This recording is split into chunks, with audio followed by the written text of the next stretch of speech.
more media. I did a newspaper for over 40 years now. I'm an old senior, going to be 79 years old. Well, praise God. And still a bit harder. Let's give Reverend Barber, who's coming in, showing some love, welcome him to Harlem as we anticipate what he has to share with us. Come on, do better than that.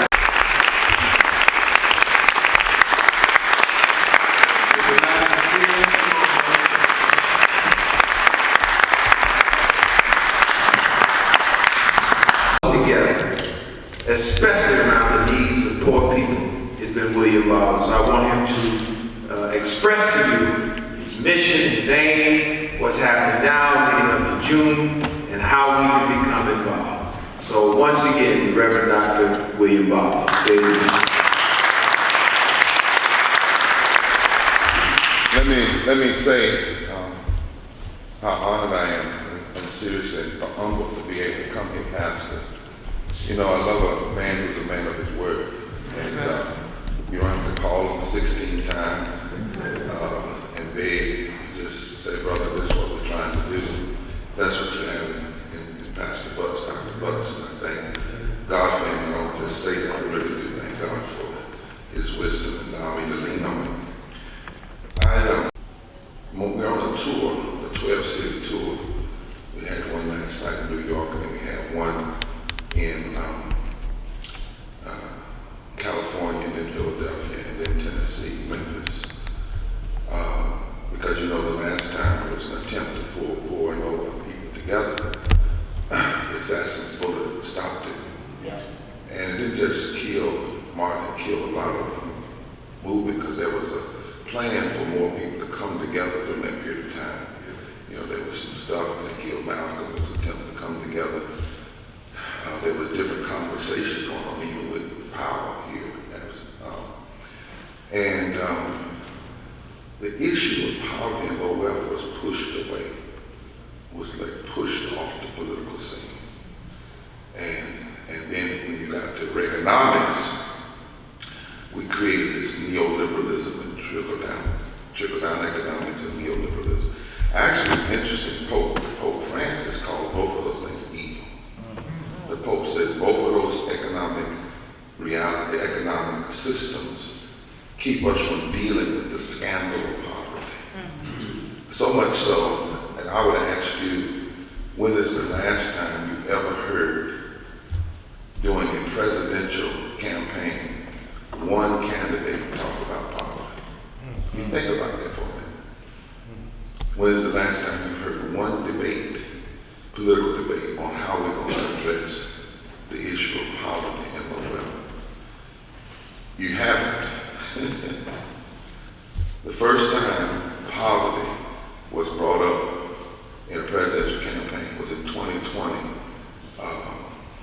when we were standing outside of 18 below with like several thousand people in Iowa, black and white and Latino, Asian, and one of the candidates mentioned that we were outside and suggested that there ought to be a presidential debate on how any person running for office in this country should address poverty. And that was the mention of it. What I want to do this morning is take you all very serious. I know Harlem. And I want to share with you why. I don't even want to talk about June 18th first. I want to kind of give you an overview of what's going on in the nation and in the world that you may know and you may not have heard. The first thing I want to say, and the reason we are told that is because the measurement that's used for poverty is 60 years old. And it's out of date. It was a bad measurement then. So basically, what the government teaches us, or attempts to teach us, and the politicians stay with it on both sides of the aisle, is that if you are a single person and you make $12,000, about $800 a year, you're not poor. That's what I did. My face did the same thing. That's what you make $12,000, and if you're a family of 4 and you make about $25,000, you're not poor. So based on that measurement, they said we only have 39 million poor folk. And therefore, whatever policies that they're pushing, if it gets people above $12,800, they said things are fine. When we started this movement in 2016, we did 26 moral revival tours across this country. I thought the Lord said do 7, but he got us hung out there. We ended up doing 26 because we wanted to test, was there a thirst for a moral movement? And we found out there was, whether you were in New York or New Mexico, Alabama or Appalachia. Then the elections happened. And in 2017, we commissioned a report. I don't believe in being loud and wrong. And I don't believe in bumper sticker leadership and phraseology. This is not the time. So we got with scholars at Columbia, Howard, and Harvard. And we said, we want you to put together a report called The Souls of Poor Folk. And we want to look at 5 interlocking injustices or evils. Systemic racism. And for systemic racism, there's so many places you could go, but we said we want to look at voter suppression, mistreatment of immigrants, whether they be from Haiti or Mexico, black and brown immigrants, the mistreatment of indigenous people, and the collateral damage that racism does to white people. Secondly, we wanted to look at poverty. Thirdly, ecological devastation and denial of health care, the war economy, and the false moral narrative of religious nationalism and white supremacy. We said these are 5 interlocking injustices. When they brought that report back, you know, W.B. Du Bois, the souls of black folk, the souls of poor folk, they told us to sit down. And when we sat down, they said, first of all, you need to understand, based on the best data, there are 140 million poor and lower people in this country. So we're 100 million, the government's telling us there's 100 million off. 140 million. They said, and among black people, 61% of black people are poor or less than $500 away from economic ruin. And that's 26 million. 30% of white people are poor or either $500 away from economic ruin, and that's 60 million people, 66 million.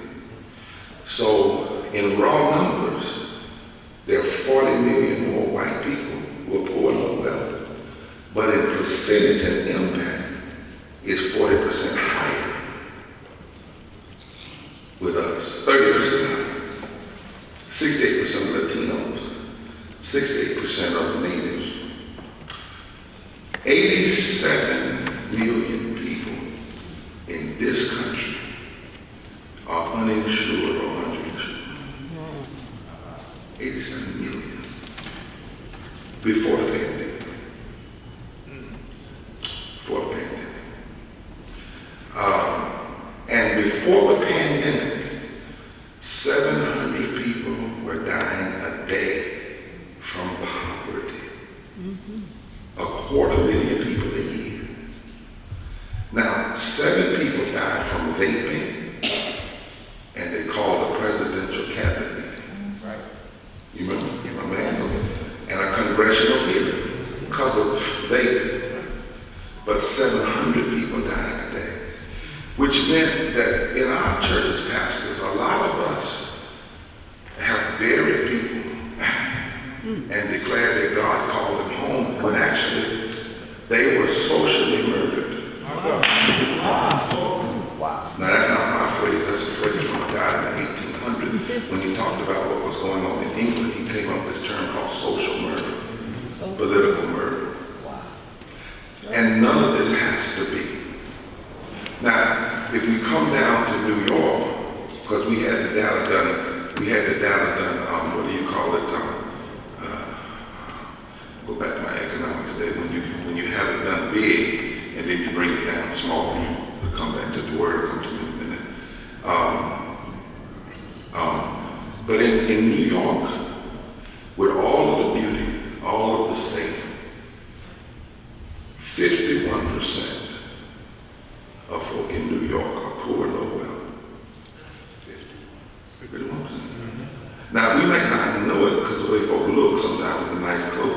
51% are living within $500. Right? That's 9.9 million people. That's 61% of all the children. That's 2.6 million. That's 52% of women. 67% of black folk in New York, in this state, are poor and no wealth. That's 5.6 million. And 39% of white people. That's 4.3 million. In New York, which is considered progressive to some degree, there are over 1 million people uninsured. In New York today, 15% of your census tracts folk can't even afford water. 15%. Today, there are 89,000 homeless people. And in New York, working at a minimum wage, even New York's minimum wage, you have to work 116 hours a week to afford a basic 2-bedroom apartment. 16 hours. Think like 116 hours a week. 3.2 million people in New York make less than $15 an hour. That's 38% of the workforce.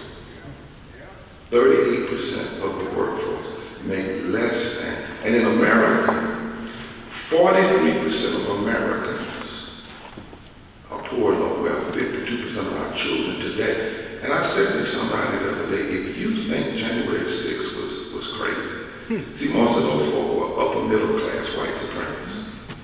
At first they said it was a bunch of poor white folk, but they tell a lot of lies on poor white people. Those were upper middle class white supremacists that did that. Those folk in those militia groups. But remember, January 6th was Epiphany. So I've been asking, what was God trying to show us? And I've wondered if God was trying to show us, if you think this is something, let 140 million people lose hope.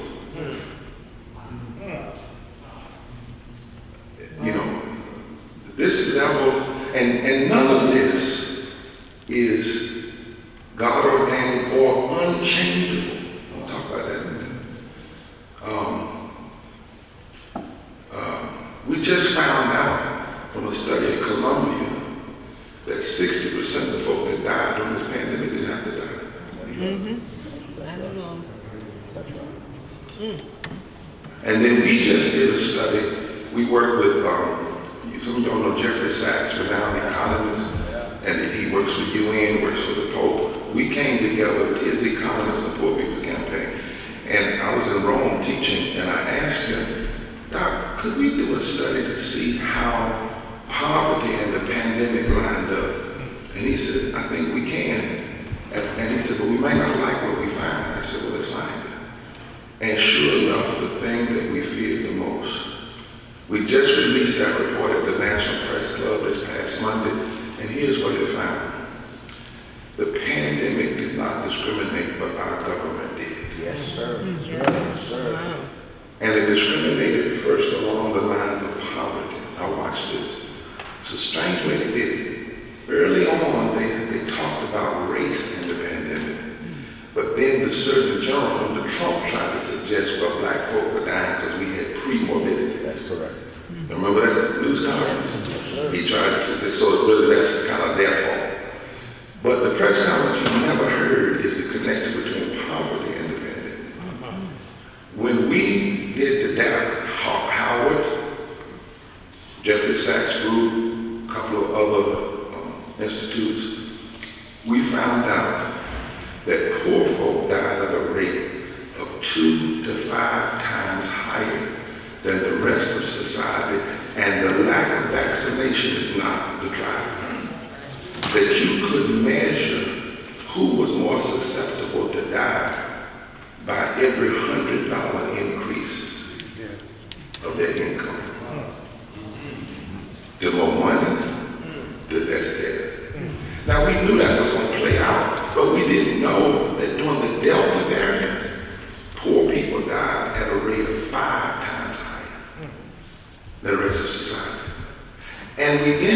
has shown that take somewhere like the Bronx. You see, the majority of the people who work in the Bronx were the service workers for Manhattan. So you remember early on in the pandemic, we changed people's title from service workers to essential workers. Right? That was to make them have to go to work. But what didn't happen was the following of the resources and the protections. So we changed their name to essential, but treated them like expendable.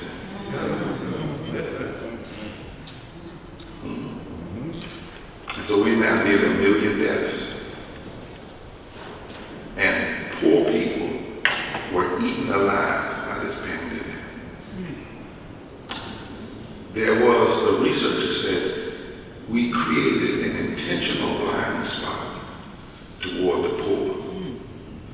And by not tracking how poor folk were being impacted, and I'm talking a lot about working poor folk, were impacted. The science didn't follow the data. The provision didn't follow the data. Who got vaccinated first didn't follow the data. So poor and low wealth people, particularly essential workers, were the first to be forced to go to work, the first to get sick, and the first to die. But even in the pandemic, we didn't provide a living wage. Even in the pandemic, we didn't provide health care. And we have not had 1 week of mourning, and we're almost at 1 million deaths. And none of this has to be. During the pandemic, 84% of all the money that the government put out went to corporations. That's right. 84%. That's somewhere between $4 to $5 trillion. And yet, we couldn't pass a measly $1.9 trillion that the president wanted. That's actually $8.1 trillion less than the best economists say we actually need over 10 years to recover and bring people back. In other words, the Economic Policy Institute says we need $10 trillion over the next 10 years, $1 trillion a year, which is less than 0.1% of our gross domestic product. We gave corporations $45 trillion in less than 20 months. But we blocked 2 senators funded by the U.S. Chamber of Commerce, blocked $1.9 trillion, which is $8 trillion less than what we actually need. So poor people were fed on by the pandemic, and then in the aftermath, that's what in fact, we took child income tax credit, passed that, and lifted about 4 to 6 million poor children out of poverty for 5 months, and then dropped them.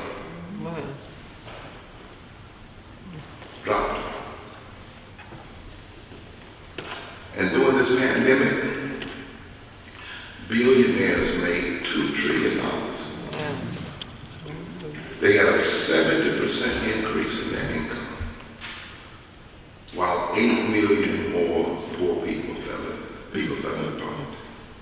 8 million. When they tried to pass the American Rescue Plan,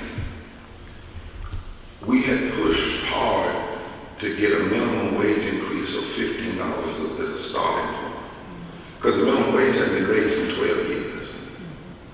And for black folk, one of the things I like to say is, it took us 400 years to get to $7.25. So we started out at 0. We can't wait another 400 years. Right? So there was a provision in the American Rescue Plan to raise it to 15, Manchin, Senator, but it wasn't just him, it was about 8 other Democrats. Moderate, so-called moderate Democrats. The ones that Martin Luther King called the greatest enemy of the civil rights movement. was the moderate, who was more interested in order than justice. They are all funded by the U.S. Chamber of Commerce. Now, Manchin and Sinema were the front people. But it wasn't just them. It was 8 moderate Democrats and the rest of the Republicans. And the U.S. Chamber of Commerce said there were 2 things they didn't want to happen in the aftermath of the pandemic. They did not want $15 minimum wage across the board, a living wage, which would have lifted 41% of black folk out of poverty. Now what's interesting is, and I've said this to some of the civil rights groups, and I think that none of the civil rights groups call that racism.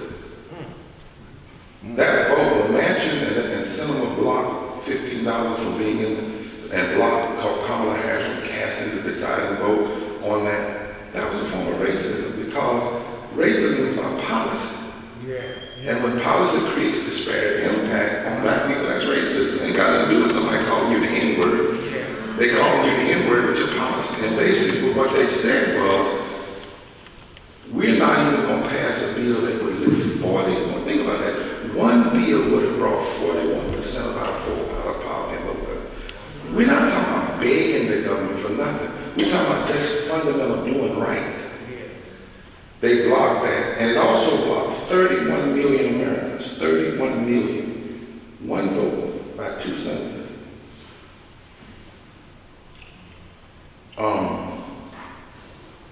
As I said, the minimum wage hasn't been changed in 12 years. In 12 years. The U.S. Chamber of Commerce said we don't want that living wage and we don't want voting rights. I want you to hear that. I didn't say some white supremacist group per se, you know that. I said the U.S. Chamber of Commerce.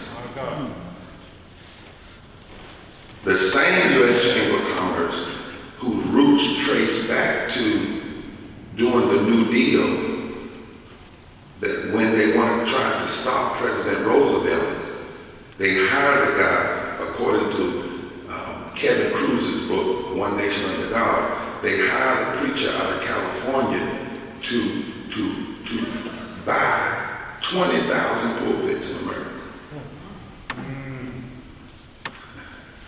And to get those pulpits to not preach the social gospel. Because those pulpits were the undergirding of Franklin Delano Roosevelt's philosophy around the New Deal, because his labor secretary was a social gospeler named Frances Perkins, a woman. This stuff got some deep roots.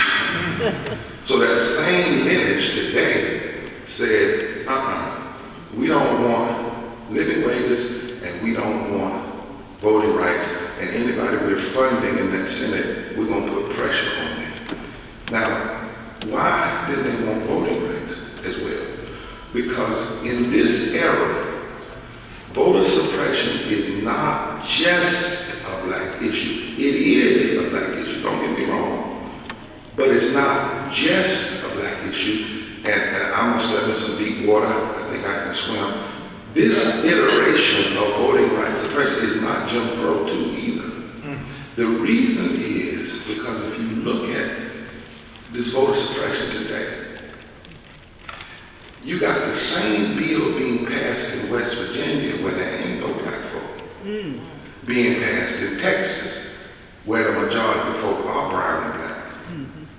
Now, if it was pure Jim Crow, you wouldn't have the same thing happening in West Virginia as you have happening in Texas. So what's going on? Well, all of the people that support voter suppression, particularly in the states and the U.S. Congress, if you back up and check their records, they all support blocking living wages. They all support denying health care, and they all support tax cuts for corporations. You got to follow the money. Dr. King, at the end of the Selma to Montgomery March, said, and folk, we too often don't read that speech, he said the greatest fear of the aristocracy in America is the possibility of the masses of poor Negroes and the masses of poor white folk coming together, forming a political bloc fundamentally shift the economic architecture. Right? So right now, for instance, in 15 states in America, if just anywhere between 1 to 25% of poor and low wealth black, white, and brown folk could organize, not 100%, not 30%. In Michigan, it's ain't but 1%. In Florida, it's 4%. In Georgia, it's 7%. In North Carolina, it's 19%. That's all you need of poor and low wealth folk who are registered, who haven't voted because they become so disgruntled. But if they could imagine a new agenda, if they could come together around their own agenda, they could fundamentally shift who sits in the presidency, the Senate, and the power brokers of the economic systems know that. Yes, sir. Even these Supreme Court justices that they push, check their record. They know those Supreme Court justices are probably never going to vote against abortion. That's what they put out there. That's a three-card Marley trick. They want us thinking prayer to school. That's not right. Kavanaugh, all of them, 98% of the time they vote for corporations. They rule on the side of corporations. They treat people like things and corporations like people. And so now, here's where we are. We're in that strange place because the current bills, the voter suppression bills that have been passed, will block 55 million Americans from having access to the polls they had in 2020. And you know Biden, Kamala Harris only won by 40,000 votes. Now, in overall votes was 6-7 million. But if you look at 3 states, just 43,000 votes would have flipped the Electoral College. 55 million people this year in the midterms will lose access. 55, not black people, 55 million people. They will lose access that they had in 2020. And we now know that there's been a lot. We did a study on called Waking the Sleeping Giant. And because we kept hearing that poor white folk were voting against their own interests, where the data actually shows white people who make less than $50,000 a year tend to vote progressive. They actually don't vote against their own interests. But that lie has been sown to keep Appalachia and Alabama from coming together. I just left 5 days marching through West Virginia. In the hills, jamming Manchin at his nasty coal mining plant that they don't show on the news. And almost everybody in that march were white, but they just as strong on racism as I am. And they're clear that the same folk that promote racism also destroys Appalachia. Now, I'm not naive to suggest it's all of them, but God ain't never needed all of them. God can do a lot with a remnant. That's all God needs is a remnant. Right? We had I preached a Palm Sunday service Sunday in front of Manchin's coal trash burning company where he's poisoning the water. And the police tried to arrest us, but then one of the sheriffs came out there and he said, I don't like him. Right in front of the plant. And 99% of the audience was white. And they're organizing. We're black folk. From the hood to the hollow. The hollow is up in the mountains. Last thing. So God has now fixed it so that the stones that the builders rejected have now become a chief cornerstone because 33% of the electorate is now poor and low wealth. And 45% of the electorate in battleground states is poor and low wealth. And so if you organize that, it becomes a transformational possibility. And as Pastor Buck says, we are in a crisis of civilization. This is not just a normal moment. So for 3 years, we've been building slow and easy. Not from the top down, from the bottom up. Going in, we've been in the Tenderloin in San Francisco, in the poorest areas. We've been all up in Appalachia where white women sell so that they can help one another with their monthly cycles because they don't have no money. We've been down in the Delta, we've been over with the Apache Native people in Arizona, just slowly. We've been all the way up in Binghamton and all the way out in the rural areas of Massachusetts and down through the Carolinas. And now we have 40 states with coordinating committees and 100 organizations and 2,500 clergy. And in 2020, we had planned to have a mass Poor People's Low Wage Workers Assembly and Moral March on Washington, and COVID hit. So we couldn't do it. But poor and low-income people said, Reverend, we got to do something. So we went digital. 2.8 million people showed up on digital. Right? And the reason this campaign is named the Poor People's Campaign, because poor people said we want it named that because we're tired of being ignored. So our campaign is led by poor and low-wealth people with religious leaders and advocates. Right? This year, on June 18, 2022, we're calling for the mass Poor People's Low-Wage Workers Assembly, Moral March on Washington and to the polls. Not as a fellowship day, not as just a day, but as a declaration. A declaration that the 140 million people in this country are no longer going to be ignored. We got 4 simple goals, because the day is not an end, it's a commencing, not a commencement. Number 1, we've got to shift the moral narrative and force the issue of poverty and low wages into the mainstream. We've got to push these 5 interlocking injustices into mainstream discussions and say to America, your life depends on whether or not you address these issues. If you don't address these issues, the democracy cannot stand the strain. If we get to, 50% of the people in this country poor and low, the foundations of this country can't handle that. With all this affluence and all this wealth and all of this opulence. It's a mixture for disaster.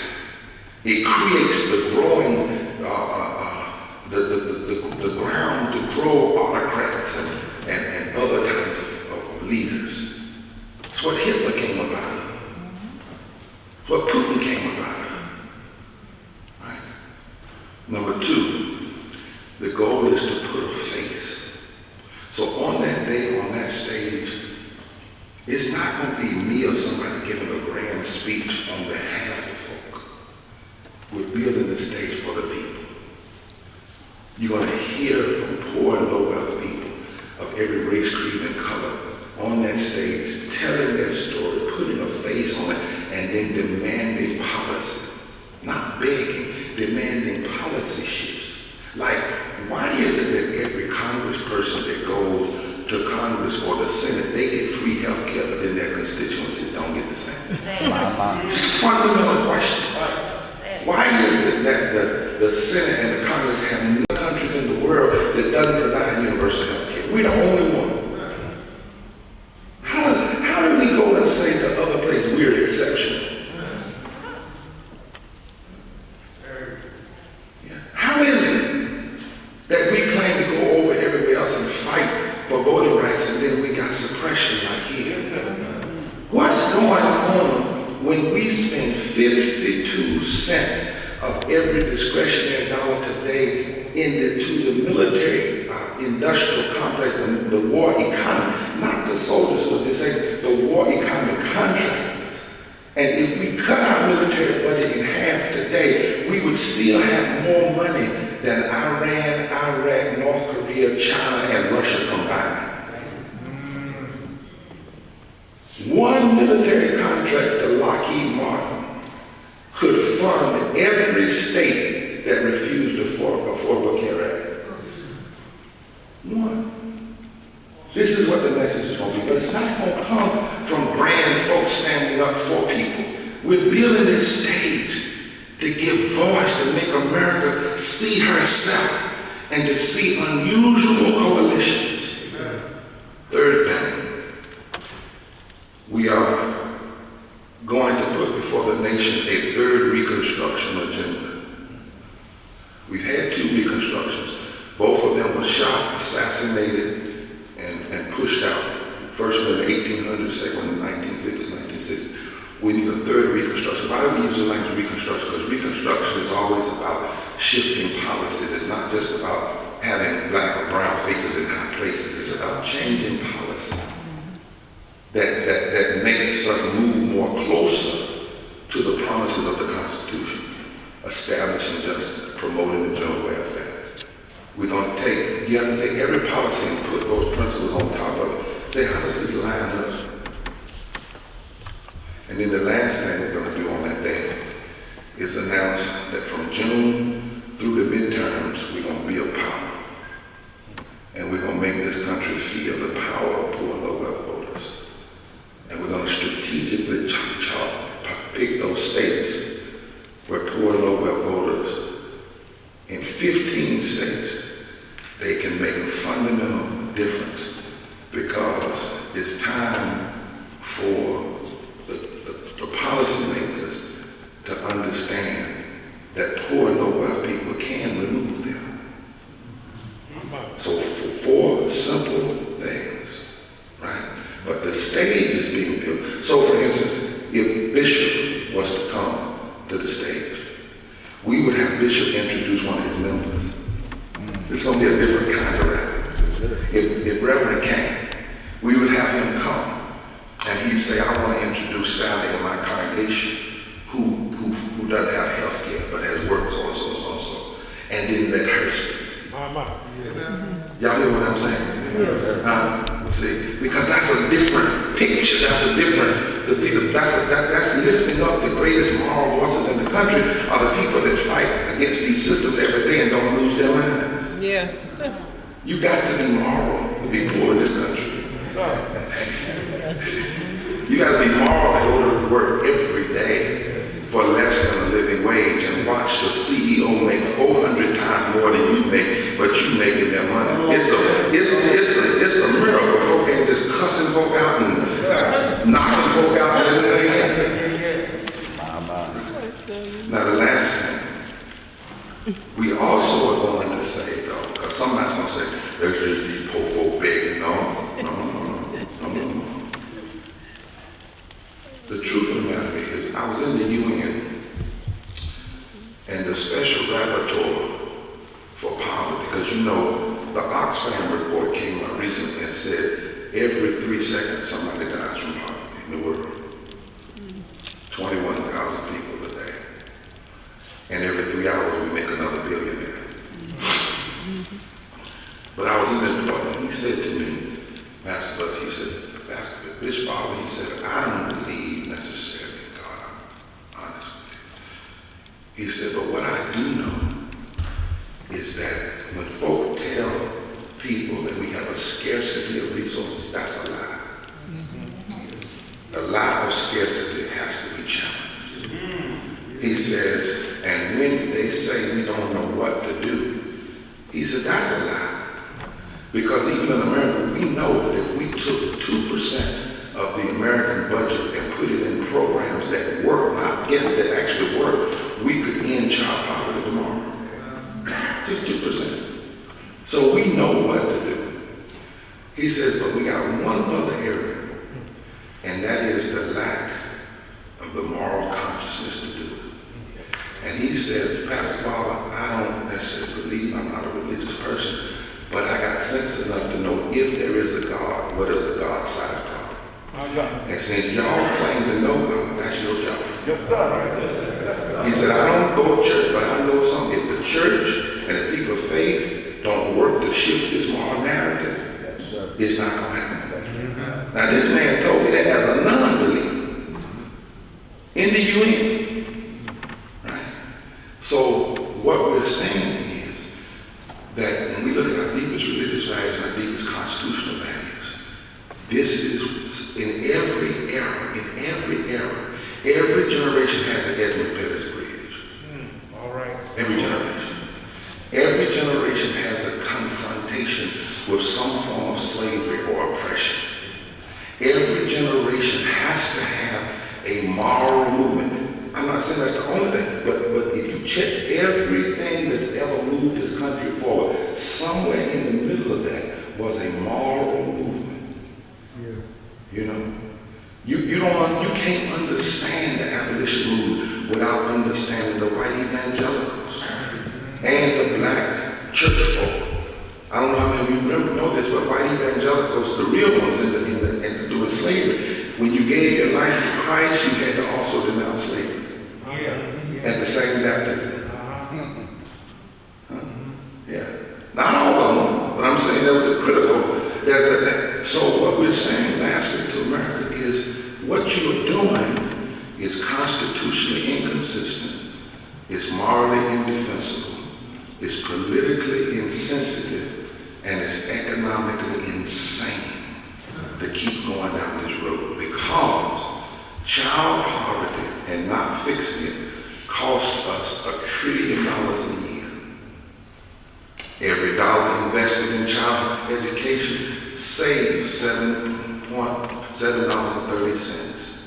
If we raised the minimum wage from $7.25 to $15 an hour, it would put $328 billion into the pockets of families, which they would then spend, which would then push the economy.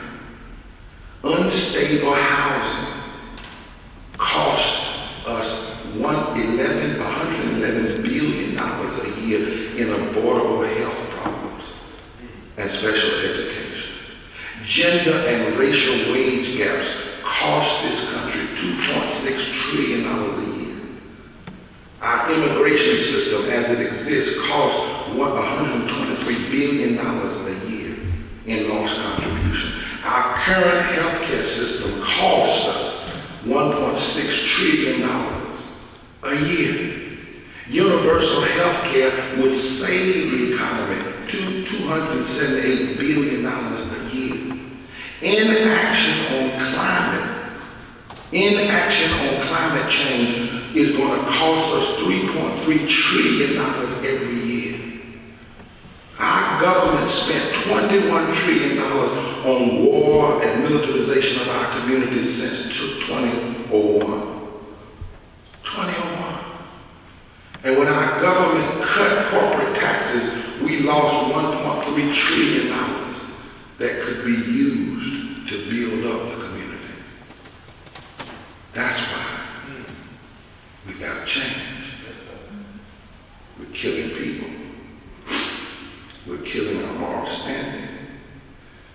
And we're killing the possibility of this democracy.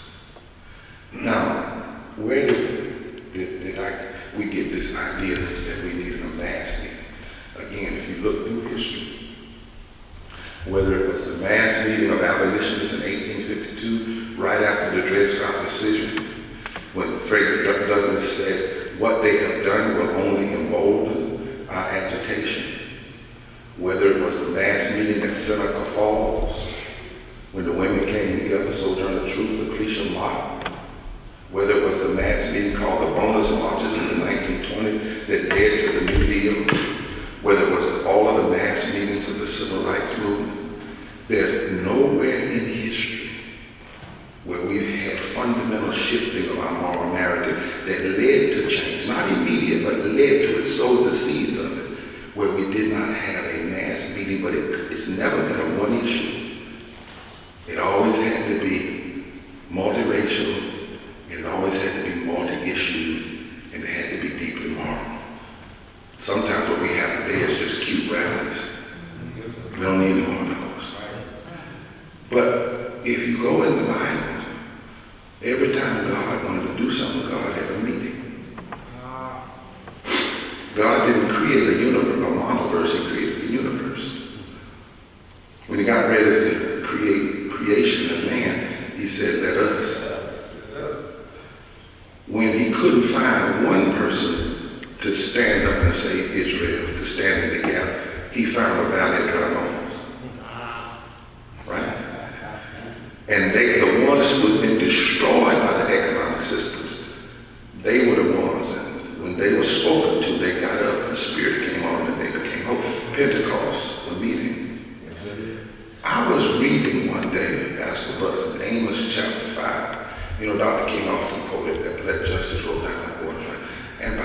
2 years ago, someone said, you aren't reading it right. Go back to the beginning. And so I went back to the Amos chapter 5, read it, and then around about the 11th verse, it says something like, raw truth is never popular. This is in the Message Bible. And then it keeps on and talks about how bad things are. And then it says, seek good and not evil. And then God says, in a moment of deep economic and social trauma, he says, Amos, this is what I need you to do. He said, I need, this is in the Message Bible, I need a remnant that will go in the street and cry and lament and point out how bad it is. I don't need everybody. If I can just get a remnant that'll shut down the factories, shut down the schools, shut down everything, and cry as loud as you can and say, not us, not me, not on our watch. God says, if I can get a remnant that will cry and act like something is wrong. If I can get a remnant that will do, I'm updating it, will do like Zora Neale Hurston. And Zora Neale Hurston said, if you smile when people are hurting you, they will kill you and say you enjoy it. But 2,600 years ago, the name of God said, if I can get a remnant and will go in the street and bring the nation to a place of repentance, will show the nation herself. He said, then I will visit you. Then I will help you.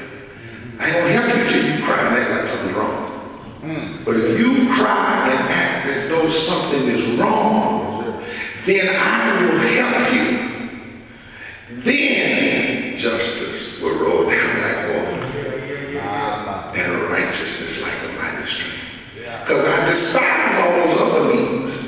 Because those other means you have are so happy, they don't act like anything is wrong. I need a remnant. And that's what June 18th is. We need a remnant all over this country by the thousands. And I want to come to Harlem and ask Harlem to join. And ask Harlem to speak. And let's ask Harlem. I have no delusions that everything will change on the 19th, but I do know ain't nothing gonna change unless we have a meeting.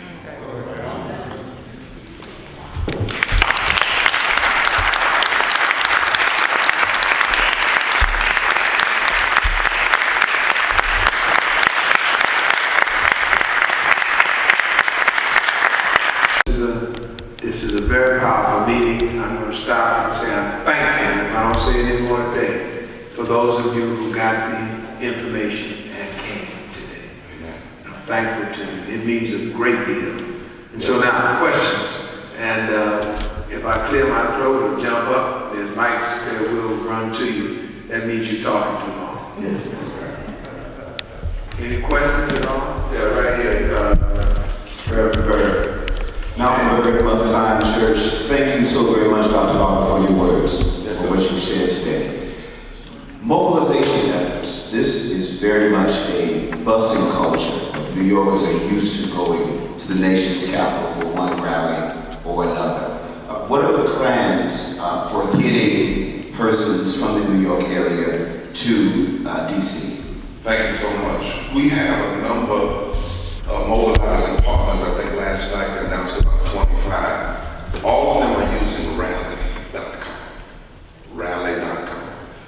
This young lady here, Reverend Casimir Brown, is the leader of our prophetic council. About 2,500 interdenomination. Thank you, Bishop. Amen. I'm Reverend Casimir Brown, serving as the National Director of Religious Affairs for the Repairs of the Breach and the co-lead for the Poor People's Campaign, a national call for moral revival. One of the ways that we were connecting with our faith communities is if you can email us at faithpartners@poorpeoplescampaign.org. We will connect you into our prophetic council. This is where we're bringing clergy, people of moral conscience, to come together, and we're going to give you all the resources you need to not just register yourself, but we know we're connected with our communities. So we're going to be able to give you the sites for busing. We're going to be giving you the sites for registering your community. We're going to be giving you the sites so you can say that your church, that Abyssinian, is coming. That we can say that we are all coming from across the nation. So if you email us at faithpartners@poorpeoplescampaign.org, I will personally get you connected to all the resources, because we need to mobilize so that as individuals, your communities, Bishop Barber was saying that we also need to help those who cannot afford to get on the bus. We're asking you to donate as well to help pay for the way to get people to Washington and back home. And we also are asking you to help spread the word. So we have digital resources. I know everybody has a phone or some type of Twitter or Instagram or Facebook. We have digital resources for you. So if you all are going to take this up for this moment,